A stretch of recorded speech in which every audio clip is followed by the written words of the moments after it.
Welcome to The Authentic Spiritual Journey, a weekly podcast featuring real and practical spiritual conversations from diverse perspectives here on the Experience of the Soul podcast channel.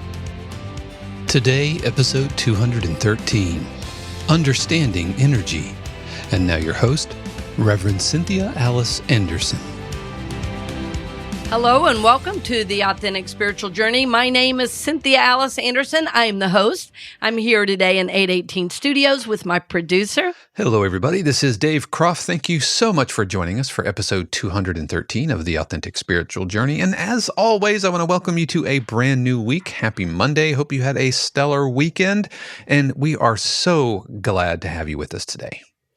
Yes, it is a great day to be alive, and there's a guy at church who always says, it's better than the other option.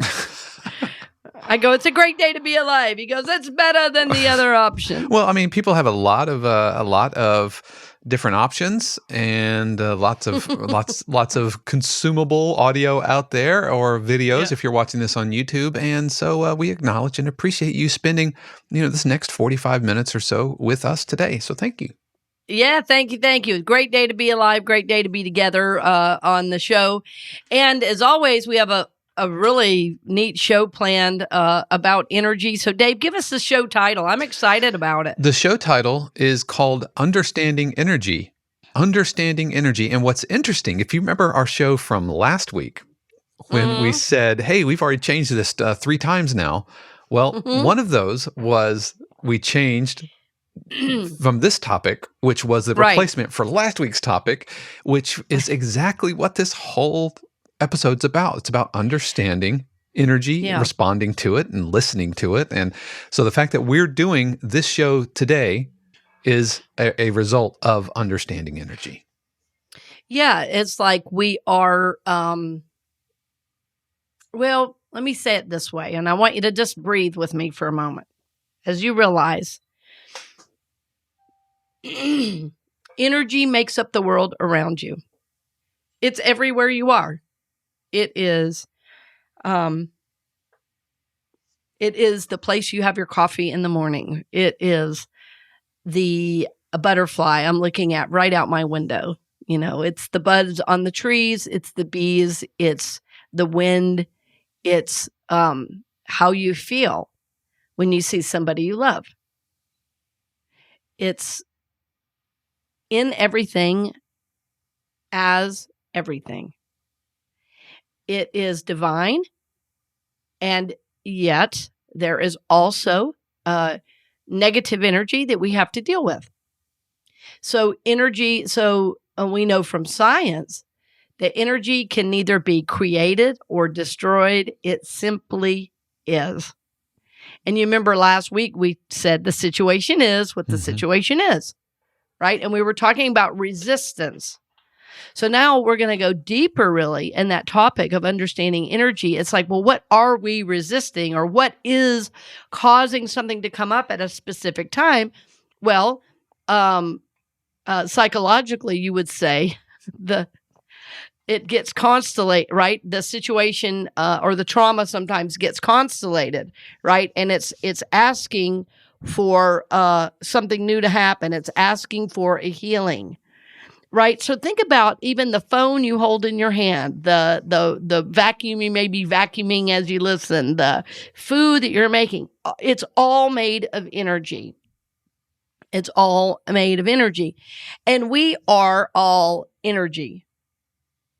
And I want to give you an example. Like, have you ever gone into a room and you could sense that an argument had just happened there, and you go, I'm walking out of here. you go, this feels weird. And I'm like, and you go, I'm out. Yep. Peace.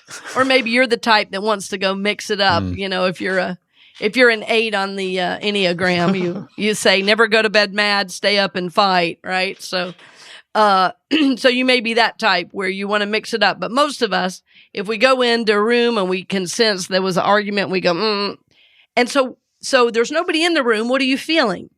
Right? If there's no one there and you walk in and feel this energy, what are you feeling? Well, you're feeling the energy. In other words, the energetic, vibrational reality So energy is it's like everything we say, everything we do has an energetic, vibrational reality. All right, think about that. If you go into a room and a candle is lit and intentions, holy intentions have been set. Can you feel that? Yes, most of us can. Some of us are more feelers than others. And there are really three basic ways most of us experience energy. Some of us are knowers. Some of us are feelers. Some of us are even hearers. Some of us are clairaudient, right? Some of us are seers. For some people, they can walk into a room and see energy. I am a feeler. Sometimes a knower as well, but mostly a feeler. This means that I am aware of and sensitive to changes and shifts in energy. I think it is one of the benefits of growing up in a dysfunctional home. We put the fun in dysfunctional in my house. What I mean by that is when there's a lot of various activities, when you grow up around a lot of addiction, the negative aspects are, there's a heightened sensibility. And I've been known to say, oh, I'm great in an emergency. The problem is not everything is an emergency. So, and I can treat things as such. Like if something needs my attention right now, people who've worked with me, often joke. So wait, let me ask. So do you want it right now? Yeah. Right now would be awesome. Yes. Yeah. So as I'm saying this, so think about that. Like the energy that you sense or feel or know. And the reason I brought up that about my childhood is sometimes the trauma, there are many, many gifts of the trauma, and that's one of them. I can usually read a situation energetically very well. If I'm emotionally more attached, it's harder, but think about that. So everything you say, everything you do, everywhere you are is made of energy. Now, Dave, did I cut you off a second ago? Were you about to say something? No, I was going to actually ask about, because you were saying you have the ability to sense energy. Where is the line between like sensing energy and being empathic or being an empath? It does seem like they're kind of cut from the same cloth. Oh, yes, most definitely. I mean, really being an empath just means, I can feel and know, or really, empath really means I tend to take on your energy or your emotional need. Mm-hmm. Now, Dr. Donna Bevan Lee would call that codependence and call it carried feelings, right? Gotcha. Now, having said that, any child carries the feelings of their adult. Because we grow up thinking the world revolves around us, and actually at a very young age, it should. So we think everything that's happening is a result of us. It's why when, parents get divorced, kids think it's their fault. But empaths will often say, oh, I can't be in large crowds very long because I get exhausted with all the energy. And I go, well, there's ways to protect that. So you don't have to be a victim to energy just because you're an empath. You can do some protective work, and we're going to talk about that more second half. But it is something to keep in mind, especially if you're energy sensitive. Like I've had some people who are quote unquote spiritual who say to me, oh, I can't be around any negative energy. And I'm thinking, well, good luck with that. Hope you enjoy sitting in your room all by yourself. Yeah, hope you enjoy being totally alone the rest of your life. Because it's life, some of the most spiritual people I know have negative energy before 9 a.m. So, it's called being human. That's right. That's right. So there's also a designation. And Dave, there's a book Well, I poo-pooed it at first. It's called HSPs, highly sensitive people. Have you ever heard of that, Dave? An HSP? I've not heard them called HSP, but highly sensitive people. Well, evidently it's a thing, right? So when I first heard it, I said, great, all we need is another label. I'm over the labels. I'm over the pronouns. I'm over all the labels. I'm over it. I'll just say right now, if you're somebody that likes another pronoun, well, we're going to have to talk about that. I'm over it because I think what really matters is your soul, not the pronoun. You could call me man, woman, or sir or ma'am, and it makes no difference who I am at the soul. Yeah, it makes no difference. So, love you on your journey, but I think that thing has been blown way out of proportion. So, was there a specific author you wanted me to? Because I'd love to put a book in the show notes. Yeah, I'll get you one. Okay. I'll get you one because I have several clients that identify as HSPs, and often HSPs are sensitive, yes, energetically. In other words, they're overly empathic. They can read a room, though, like a genius. I mean, just ridiculous how well they can read a room. But they're often sensitive to texture, to taste, to sound. Like my voice for an HSP might be difficult. My voice could be grating on an HSP. They might have to turn me down. Yeah, they might have to turn me down. But often very texture sensitive. And so it's not good or bad. It's just helpful to know if you are one of these individuals that tends to be more sensitive, well, you're going to have to do a little different type of protection work and energetic boundary work to protect your energy field. Like, if you cut hair all day and you're an HSP, you're going to be tired at the end of the day because everybody wants to tell you their stories because it's tiring enough when you're an extrovert. Right. But if you're an HSP, that could be difficult for you. Yeah, and if you're if that winds you up, then see last week's show because the situation is what the situation is. Yeah, that's right. I think we're going to refer to that show for a very long time. Yeah, I think you're right. Yep. That is a wise statement that a friend gave me through a Unity minister that she had heard. Her first Sunday in Unity was that statement from a Unity minister in Texas, probably 40 years ago. So, Yeah, that's a good one. So think about that. So you are made of energy. The energy is all around you, and you may be sensitive to energy. You may not be sensitive to energy at all, but then suddenly have these moods, these feelings where you're saying, I don't know. I feel down and I don't know why. Or I'm really mad and I don't know why. I just feel like I'm walking around in this tornado of anger. And I'm going to tell you, probably you're carrying someone else's energy. You're carrying someone else's feelings. And so, we talk a lot about coming to consciousness. We always say grow, prosper, evolve, right? And so part of our evolution in becoming conscious is becoming aware of our energy, the energy we're putting out, the energy we are taking on.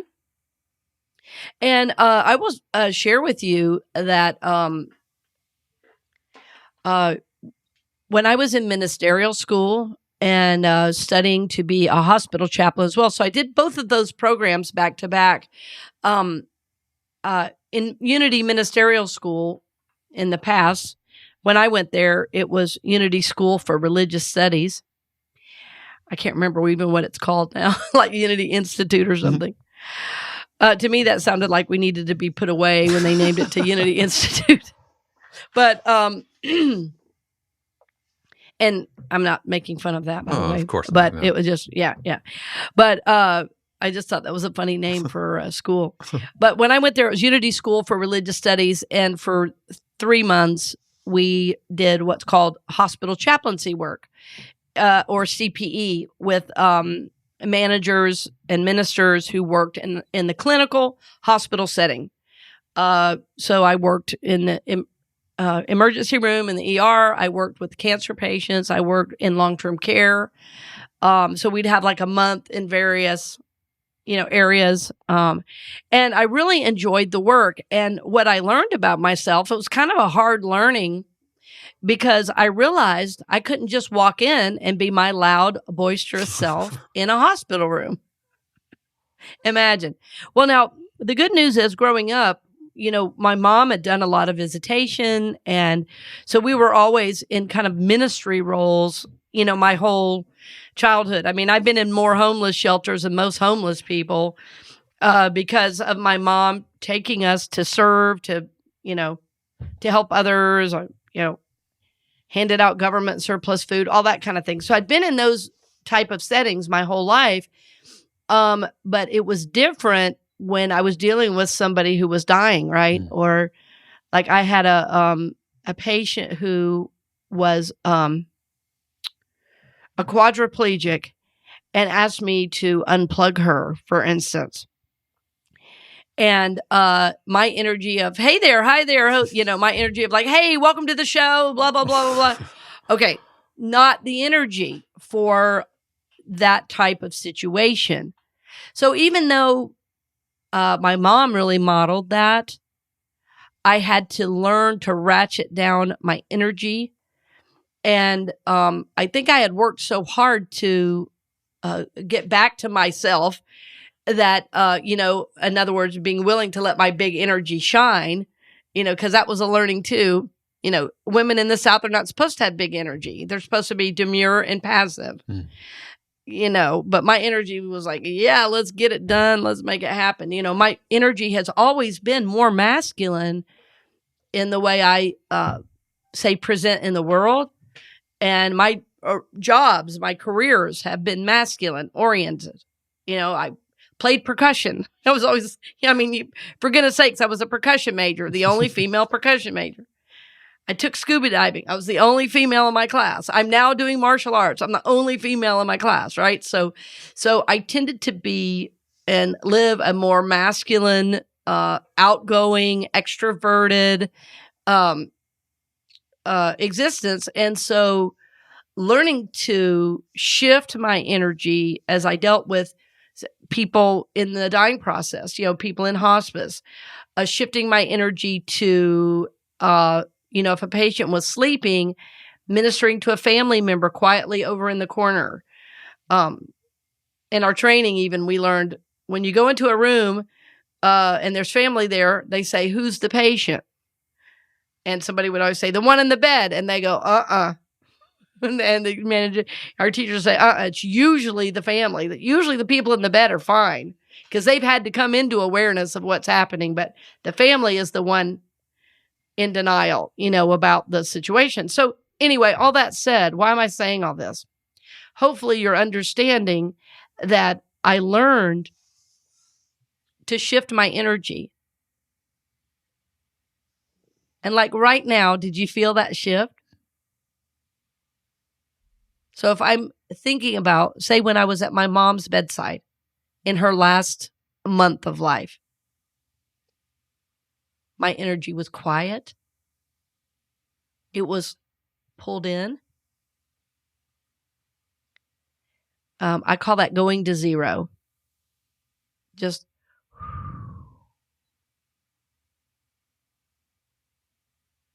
so what changed? I'm still me. I look the same. I have on the same clothes. What changed? My energetic focus. I moved my attention from, my brain and my mind to my heart. Yeah. So see how in a moment energy can shift. So we want to have an understanding of that so that we don't walk through the world like a bull in a china shop, or so that we're not always so quiet. We're not living out into the life that we really deserve to have because our energy is so inward. Sometimes when I was teaching and I was new in a school and I was like learning about the students, and one of the teachers said, "Oh, that girl is really shy." Well, that usually means shame. That usually means shame. Okay, yeah, she's very quiet. Yeah, we're going to work on that. Because quiet is fine, introverted is fine, but shame is another thing. Shy usually means shame. So all of this is about energy. You're feeling that, right? It involves the emotional nature, most definitely. And we want to learn to also to be able to, yes, shift our energy, but also notice where we're taking energy on that isn't ours. So we're going to do that as we come back right after this. Welcome back. And, I had this fantasy at the break that you were sitting there going, wow, can I just shift my energy real quickly? And it's a wonderful practice, especially if there's somebody you love. Like, it would be fun to just sit around in the living room and go, hey, let's see if we can shift our energy. It's really a wonderful, wonderful practice because we are far more powerful energetically than we imagine. Far more powerful in general. And I want you to think about, if you knew how powerful you were and that you could shift your energy, imagine taking that into work situations or into relationship situations or, like situations with your employees when you have to have a difficult difficult conversation with an employee or friend. Yeah, I know that with Shannon and I, I've talked on the show about making a space, and about how, around 9:00, depending on what show we're binging at the time, this has different levels of success, but the intention is, around 9:00, kind of turn the lights down, maybe like turn on a candle, put on some music, turn the TV off. Change the vibe. And that's absolutely what we're doing, is we're trying to shift the energy so that as we approach going to sleep, which is going to carry into the next morning, we try to establish a much, much calmer, focused, centered, energetic place that will carry us into the following day. And that's absolutely what that is. It's attempting to shift that energy. That's a real beautiful tradition and ritual. And it's one of those things because it's both outward and the inward process, so it's like all the outward signs are telling you time to shift. Right.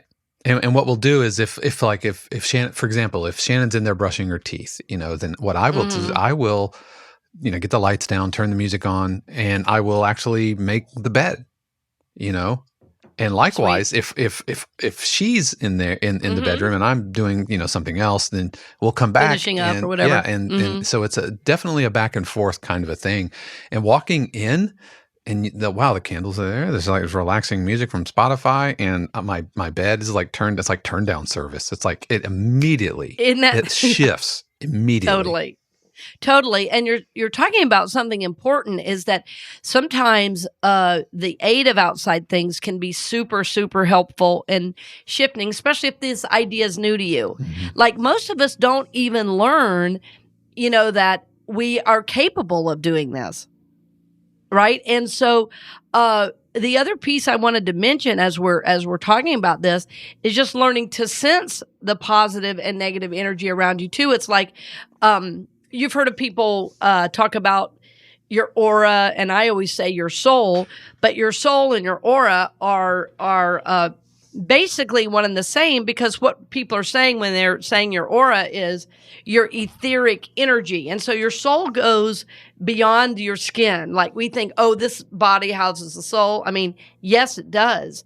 But Dave, you and I could be in close proximity, and it wouldn't surprise me at all for you to start picking up thoughts or energies or feelings I might be having, because we know each other quite well, right? And if you're closer to me in energy and our energy fields even touch, there's a greater chance we're going to be sensing and playing off each other's energy unconsciously. Which is why our 200th episode was so special, because we were in physical proximity. We were with some of our, our longtime listeners and supporters of the show. And so that generated real energy, which was almost tangible. I mean, in that space, it was absolutely energetic. So, yeah. And back to the idea of, if there's times you need to protect your energy, sometimes you just need physical space, I kind of imagine this like invisible, like kind of cone of energy, a cone of safety, around you, and sometimes that helps just to get a little physical space from a negative energy. I've had to deal with sometimes potentially toxic situations. I've dealt with it with people who've come to the church, unexpectedly. I've dealt with it with colleagues or family situations. And sometimes a little physical space helps me maintain my energetic integrity of my field and my consciousness so I don't get drug into a negative energy. Now, having said that, I don't have a lot of fear about it. I just know that it's my job to manage my own energy. Yeah. And I know because women tend to project their energy outward. Men tend to be more contained. Just in general, that's true. And so my natural my natural tendency is to go out. Yeah, I've had some interactions with some family members in the past, and they were like, they will project this negative energy, and the way that I think of it, I saw it described as, I don't know if you've heard this before, gray rocking. Have you ever heard of the concept of like gray rock somebody? Never. Never. What does it mean? What it is if, especially if you're around somebody who's like super like narcissistic or whatever, and they need those types of interactions from you. So they're going to put out energy to you. And in order for them to feed off that, you have to reflect back at them. You have to engage into that behavior. And so what the gray rock concept is that you're not ignoring somebody. You're not just kind of shutting them down. You're just you're not engaging and not allowing yourself to reflect that energy back, which then creates a feedback loop, right? Yes, it does. Yes, it does. Well, it's like what we were talking about last show about, the the rage energy that happens in exchanges. Yeah. Yep. Yeah. And so by again, it's not shutting them down. It's not just ignoring them. It's just consciously and actively not participating in that energy exchange. And it's just a dull gray rock, right? And so I don't know if it's an official like term or whatever, but that's the concept. Funny. I've never heard of it, but stuck with me. It is a great. Yeah, sorry to interrupt there at the end. Fine. It's a great concept, and the idea is just like staying in your lane energetically, Right. and so sometimes I did a really in-depth workshop on this that was hours, and I'd love to encourage you all the next time I do another in-person event about energy. We learned so much, and we barely just got started, but we were taking all these ideas super deeply. And, we spent basically 6 hours in a row talking about working with, feeling into, shifting into higher energy. And we even, did some energetic work outside with trees where people were sensing energy in trees and getting spiritual message. It was really beautiful. But what I want to make sure we hit in this show is to know, for you to be able to recognize when you are picking up negative energy. So in other words, it's like the top 5 negative energy signs. And I'm going to start with number 5, the way they do on shows. Boom, we need a drum. The countdown. Right? Number 5, increasingly self-critical and critical of others. If you are only seeing what's wrong with you and other people, chances are you picked up negative energy. Chances are. That means you are unaware of the energy you're carrying, and it's coming out sideways. I just got this picture of when you go on hiking, or if you're out in the woods, you get those little birds that stick on your socks, and they just stick on you. You have no idea that they're there, and you feel like you're picking them off for days. That's exactly what That's is like. That's what that sounds like. Yeah, right. So if you've noticed lately, and I'll tell you too, one of the ways we take on this negative energy, I just want to mention, is all the scrolling and the news. With how it's just right in our hand, and with the way the algorithms work, part of the issue is if you read one thing, you get 12 more just like it. So ideas that may or may not be true start to come into your mind as fact, and then you react to that. Yeah, that's the doom scrolling. That's Yeah, the that doom term, scrolling. doom scrolling. Yeah. So a lot of us were really impacted by the Supreme Court decision, right? And I also know, though, that there's going to be some decisions made in the states and, and such as that. So there were also some trigger states. Anyway, I won't get into all the politics of that. But the energetic impact of that decision was felt around the world.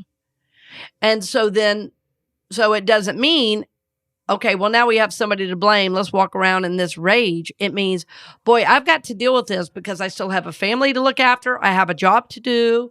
I'm trying to do good in the world. So I've got to find context, spiritual context for how to deal with this. And it is dealing with the energetic impact that it made in your soul, or as we love to say sometimes, psyche, right? It's like all of a sudden you find yourself critical of everything.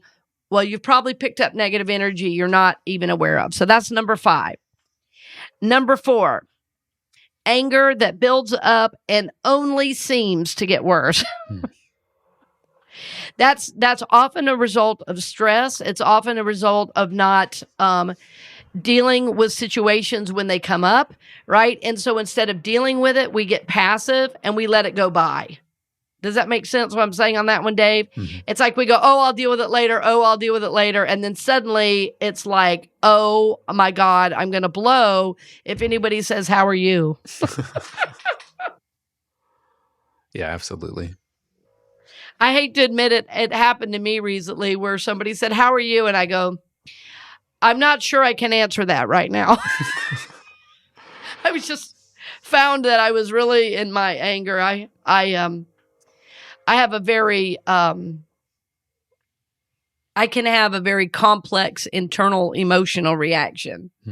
And I believe there's more than one emotion. So sometimes, well, I've learned in ministry, it just never helps to being angry with everybody around you. So I've had to learn how to deal internally with anger, right? So if your anger is building up and is only getting worse, chances are you're carrying energy that needs to be dealt with, or released. Number three, a feeling of extended or prolonged sadness or depression you just can't shake. Now, I want to pause here. And I believe depression is a real thing. Here's what I mean by that. I know a great many people who struggle with depression. I know a great many people who are healing their depression through a variety of means. I also know depression is energy. And I know several individuals that have worked diligently to move out of depression by doing spiritual work, by changing their thoughts about it. Sometimes, yes, short-term medication. But when you are on medication forever and ever and ever and ever, and you're never dealing with what caused the depression, you're always going to be on the meds. So I'm not a doctor. I'm not saying you don't need your medication. What I'm saying is I want you to work with your doctor and I want you to do the spiritual work, the other psychological and emotional work, because sometimes the reason you're depressed is you're carrying energy that doesn't belong to you. You're carrying shame from your parents. You're carrying guilt from childhood. You're carrying anger and resentment. And rather than acting on that, that's gone inward and has hurt you. So I want you to really, really consider, this prolonged sadness. Is it just energy that needs your attention? And that the more you medicate, the further away the healing actually gets. So I just think we all, as a whole, in America anyway, we are over medicated. We are over medicated. So I want you to think about that. If some of the negative energy that you're dealing with, it is not even yours. And so if you will do the deeper work in some of my classes, and there are a great many people who do deep psychological work on this. There's counselors, there's therapists, there's social workers, there's psychiatrists that will help you deal with those aspects. But to just take meds, I don't believe in that. You've got to do the other work as well. And sometimes you need both. I really am a believer in that. But to always keep saying, I'm depressed, I'm depressed, I'm depressed, you are cementing that idea rather than trying to heal. And one of my dear friends says, I'm healing my depression, or I'm healing depression. He's trying to not own it as much. Instead of saying, I'm depressed, it's like, I have had prolonged sadness, but I'm learning to move out of it. So sometimes, friends, that's carried energy from the past, from childhood. Sometimes even past lives enter into that. So that's number 3. Number 2, negative energy overriding typically joyous occasions. Like if you're at a birthday party and everybody's smiling but you, chances are you're carrying energy that doesn't belong to you. It's like, and sometimes you'll even go, why am I not happy? Everybody else here is smiling and I'm not smiling. Like I've had moments of that. Dave, I don't know if you have, but I've totally had moments where it's like everybody else seems to be enjoying this and I'm just not feeling it. Yeah, and it's like, why? Usually for me, that's coupled with another an anger thing. Like I've brought something in, and I'm just like, how is everybody okay? And they're not allowed to have a good time because this thing is happening. Right. Well, and I realized that recently in a family situation that, some things had happened with some other family members and I was taking more responsibility for it than was mine. I thought I was like somehow, I was somehow energetically defending them or something. I don't know. But I really saw myself. It was a great learning to go, oh yeah, you know what? If I let go of all that energy because they're adults now, how would I want to view this person? How would I want to be in communication or relationship with this person? That really did shift, me not carrying that energy anymore. So this, that one's just one to notice. And then, and this is kind of a funny one, but this is number 1, extended periods of grumpiness for no apparent reason. It's like if everything is pissing you off and you don't know why, chances are you're picking up negative energy. Now, everybody I know for the last, let's say 2+ years, everybody knows what I'm talking about without saying it right. COVID. Right? Everybody's picked up energy because there is this subtext of fear, and sometimes not so subtext, of fear and anxiety in our whole world right now. So it's impossible to not be impacted. So what I'm going to do at the end of the show today, it's going to go a little longer. I'm going to do a little meditation for you and visualization for you to release some of this negative energy. I want you to be able to differentiate and discern what belongs to you and what doesn't. So energy, when we're connected to others in a negative way, for instance, if somebody's really hurt you or emotionally or physically, if you have been violated or abused in some way, you often have an unhealthy, what many people call energetic cords that tie you together. Now, those cords are, it's an energetic exchange. And until you cut those cords or until you release and forgive, you're always connected. And once I learned about this, I was a little freaked out at first because I go, oh, wait a minute. You mean people that have wronged me, I'm still connected? That's the last thing I want. And my mentor at that time, Mary Delaney, said, would you like to release that? And I said, and I go, yes. I was like, yes.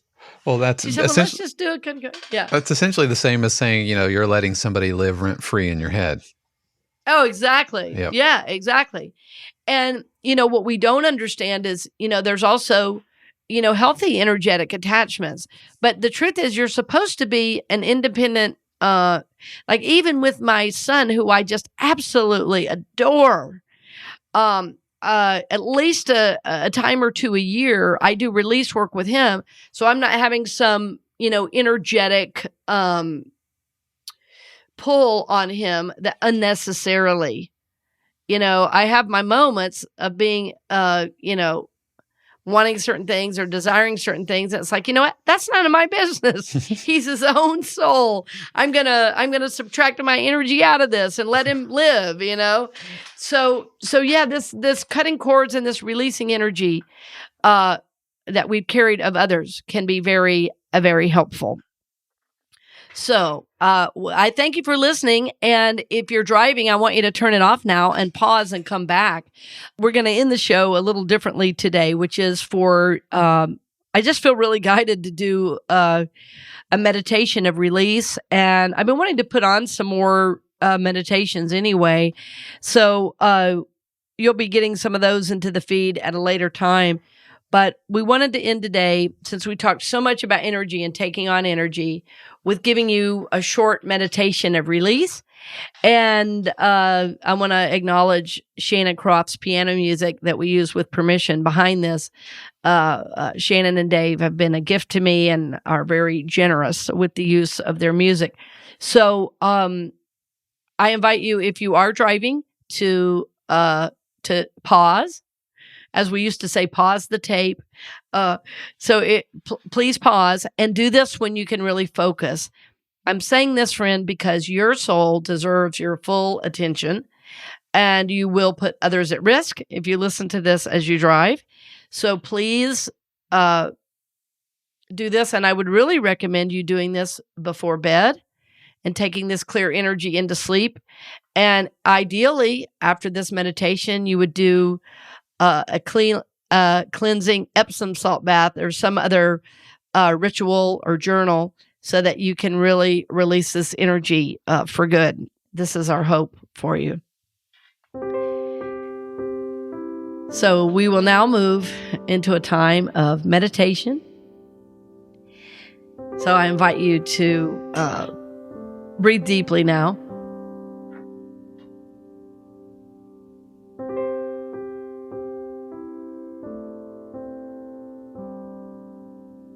So as you breathe, know that the very presence and power of God is with you.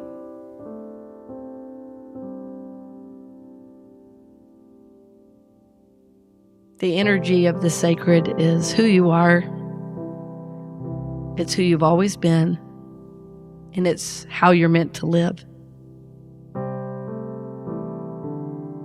So I simply invite you to breathe, become still,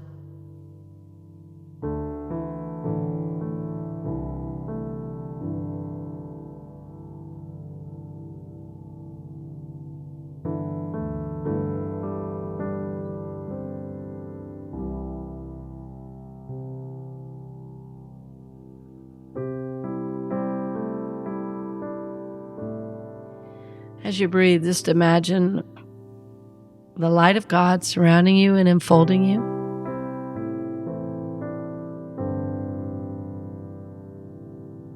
Invite any angels or spirit guides to be with you.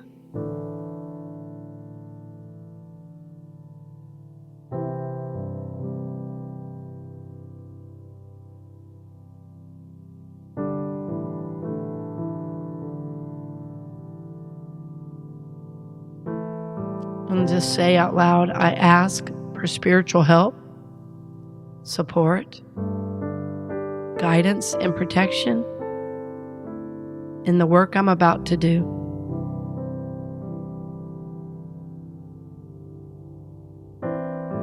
Know that as you do this work, you are guided and guarded by the Holy Spirit. You are loved. You are safe. You are blessed.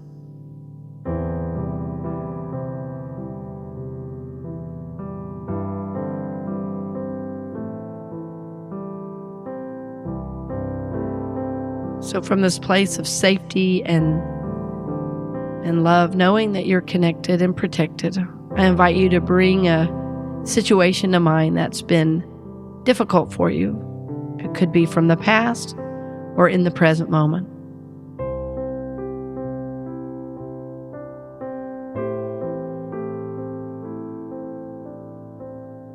As you bring forth this situation and this person in mind, you might see that there is a energetic cord that's tying you that you want to release.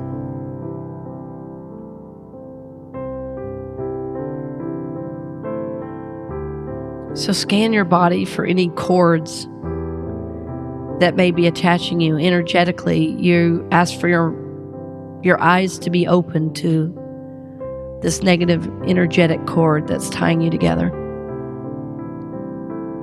When you become aware, I invite you to sever that cord. You can imagine cutting it off, sawing it off, pulling it. But just imagine severing that cord. Check behind your neck, your back, even under your feet or arms.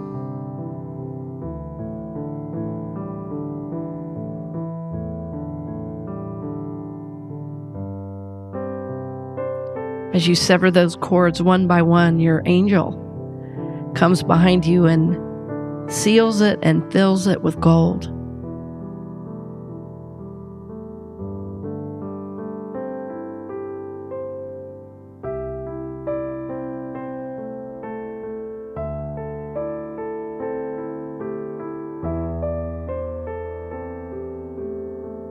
The angels attend you with great love and care and grace as they heal up those places that have been wounded and fill them with this gold, which is the liquid golden light of God.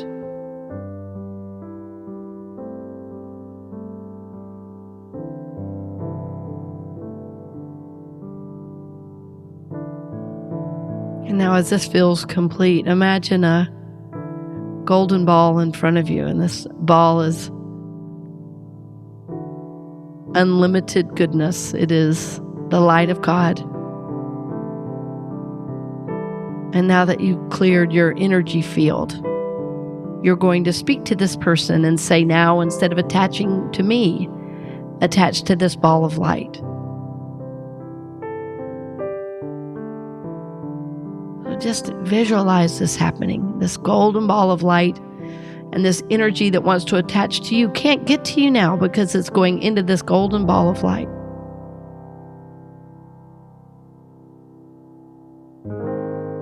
And now imagine them releasing up into the light of God.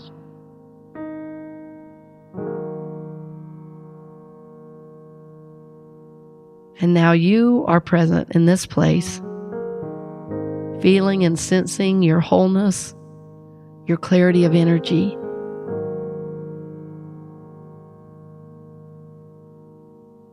And take a moment to give thanks for all the goodness you are receiving even now.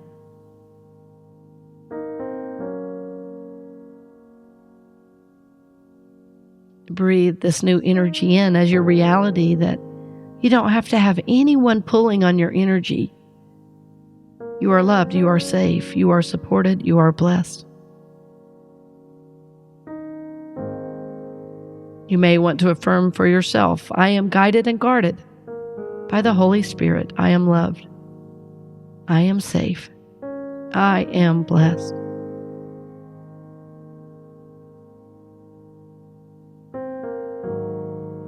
And as you bring this time of meditation to a close, you may want to journal this feeling. How does it feel when it's just you and God? When you know your holy energy, that is love, that is light, that is unlimited possibility.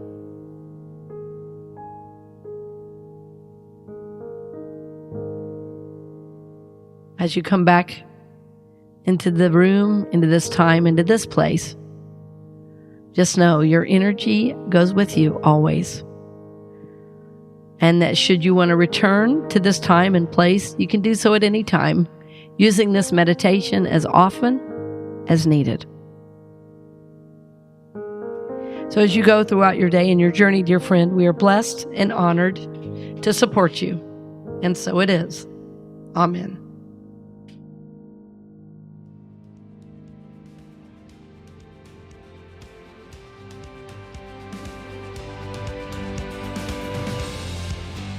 We hope you've enjoyed this episode of The Authentic Spiritual Journey here on the Experience of the Soul podcast channel.